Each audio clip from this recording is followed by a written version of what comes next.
Hi, a few things have happened since the last video, and in fact, I've made one since that I've now discarded because things are moving on at a pace of sorts. The government has now introduced Tier 2. They've made it that people will have to wear masks in various environments, and I feel much safer for that happening. I've noticed that already that more people are wearing masks in places like the supermarkets than were just a short time ago, and for that I'm really glad. I feel safer because of it, and I think that that's important. As we've said before, this particular Facebook group is about talking about how COVID has affected us as people, and a part of that I wanted to talk about the book, and I said a couple of weeks ago that what I would do is go through the different parts of the book and talk about how that impacted on me, because since it was published I've talked to quite a lot of people, and there's a lot of things that are common. No matter how much people have suffered, some of the things are very similar. So for people that have suffered for a matter of a week or less or a bit more, there's still issues like loss of sense of smell and taste, the commonality of being unable to get up and get on with life and this kind of thing. And I know that for me, even as recent as this week, it's impacted on me in such a way that the past few days have been very difficult. I've had pain in places I never knew of before. I've lost sleep, and at the same time I've slept for hours and hours and hours. So at night, waking up in the middle of the night several times during the day, needing to sleep, being quite lethargic. This is not a normal state for me. This is something that happens occasionally, and I've come to learn as being something that I have to cope with, how I need to manage myself, my energies, my time, and this is going to apply to a lot of people. Anyway, what I really wanted to talk about is going through the book in its different parts, and the first part of the book, Touch and Go, addresses what it was like in January, when I first became ill. And what happened was, in the early January, around about the 3rd of January, I tested positive for COVID. By the 5th of January, I'm in bed. A couple of weeks later, I'm in bed in a hospital. I'm on a COVID ward. I spent 2 weeks in my own bed, hardly getting up except to go to the loo. I don't remember having a shower or anything like that, just the basic stuff. I wasn't capable of doing anything, wasn't capable of eating much, even though I knew that I needed to eat. And that carried on into my first week or so on a COVID ward, where I couldn't eat. I couldn't stand the sight, the smell, because I could smell. I couldn't stand food, and yet I knew that I needed it because my body was going to get weaker without it. But I couldn't do it. I had to force myself to eat a mouthful. Going on, suddenly I did get my appetite back in hospital, but I was losing the fight. And although I knew that, this was a difficult thing to balance, because I had to fight. Without that will to fight, without that positivity that I would succeed in the fight, there's something missing. It's like giving up, and I needed to have it.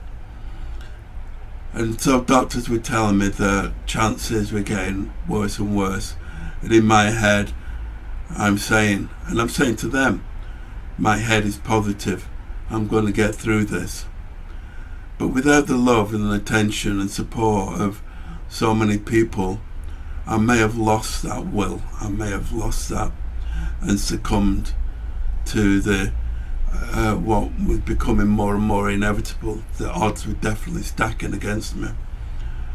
By the end of January, which I call in the book the vaguest of months, mainly because I found it very hard to remember a lot of stuff until I was told, and then the memories started creeping back. It was a very, very difficult month. I'm in hospital. No one can come and see me. And that's the same now. My mother is in hospital now at the age of 92. She's in hospital. We can't go and see her. Last year it was even worse because everyone was in lockdown as well. My family, they couldn't go and support each other. They couldn't go and hug each other. They've got a loved one that's in hospital whose life is possibly slipping away at that time, and they couldn't come and see me, and they couldn't go and see each other. And that is one of the most difficult parts of all of this, the inability to touch and comfort each other. And that kind of defines January, and got worse in February. Now by the end of January, things had got so bad that they decided that I needed to be put into a coma. Otherwise they wouldn't have been able to treat me.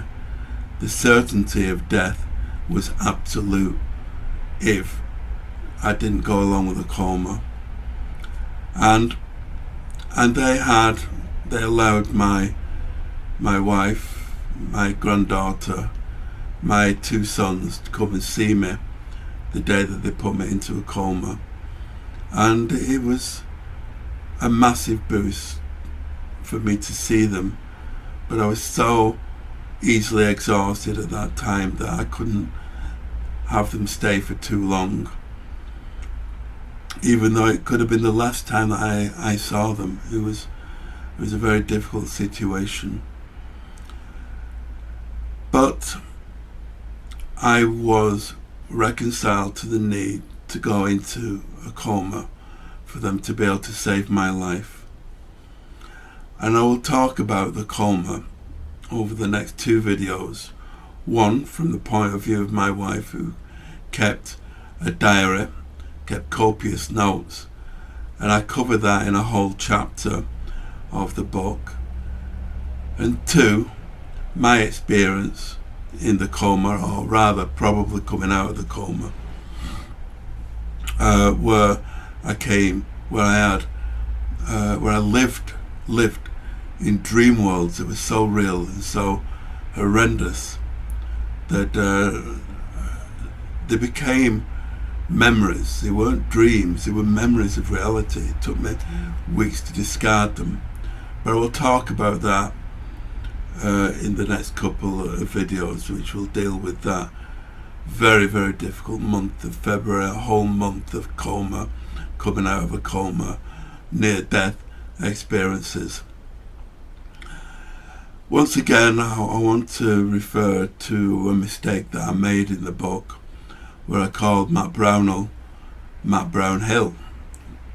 This was something that was a mistake that I overlooked. I read more than once that I'd made that mistake, didn't actually notice it until the book was printed. So once again, Matt Brownell, known in Manchester as Magic Matt, as a therapist, he's really helped me get on my feet, and his contact details will be made available in a line along here right now.